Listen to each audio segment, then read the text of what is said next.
Hi. Technology continues to advance at an alarming pace.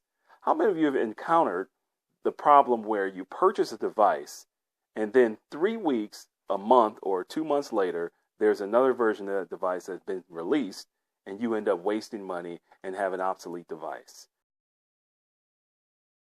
Today, we're going to discuss choosing the right laptop for your needs and saving the best money that you can. In my life, I've purchased many laptops.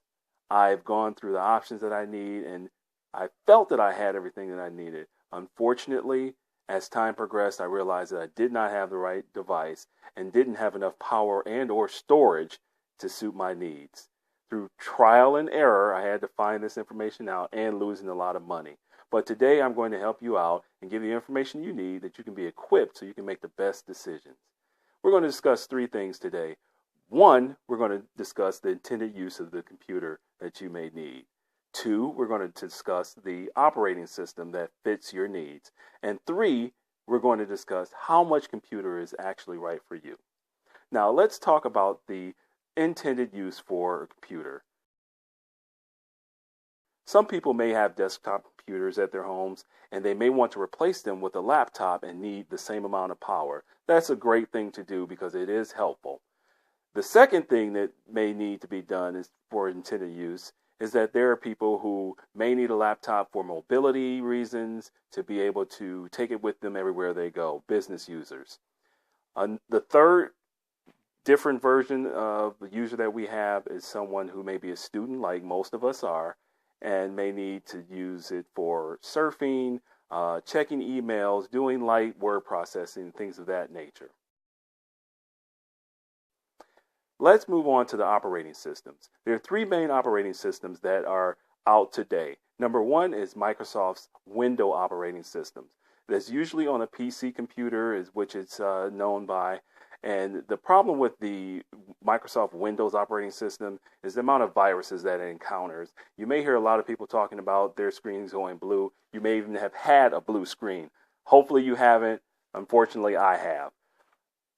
The next operating system we want to discuss is the Apple's Microsoft operating system. It's commonly known as Mac OS X. Please let me help you understand that X is a Roman numeral 10 and not the letter X. The Microsoft operating system, the Apple operating system is known for having fewer bugs, fewer viruses, and fewer problems. Most super users, as we call them, tend to use those computers with those operating systems, MacBook Pro, MacBook Air, but it's a great system for you to use that you run into less problems with viruses. The third system that we're going to talk about is the Google Chrome operating system. Now, this is an up-and-coming operating system with one caveat. That caveat being that it is a Windows-based operating system, meaning that it is a web-based operating system, which means that you have to be connected to the internet to access the system. There is a Google program that's set up, a Google account that you do maintain that holds all your documents and any processing that you may do, which is helpful for some users, and the cost of the laptop itself is lower. Now that we talked about the operating system, let's move to the third situation that we deal with, and that's knowing how much computer you actually need. Now, the first thing we need to think about is how much storage you need. Storage is one thing that adds price to the computer, but there are ways you can get around spending a lot of money on storage. There is the serial drives that are available, meaning that you have a hard drive that has spinning disks inside and also has the fans that are needed to cool the internal workings. There's also solid state drives, which means that this type of drive does not have a fan or any internal working parts that are needed to keep it cool.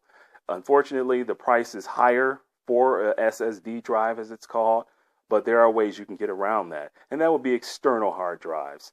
Now, the external drive is something that is helpful and that will get you what you need. Now, another point to think about is the random access memory, which would help you with videos and things of that nature, playing games. Usually 4 gigabytes or maybe even 8 gigabytes would be great for you to use or to have.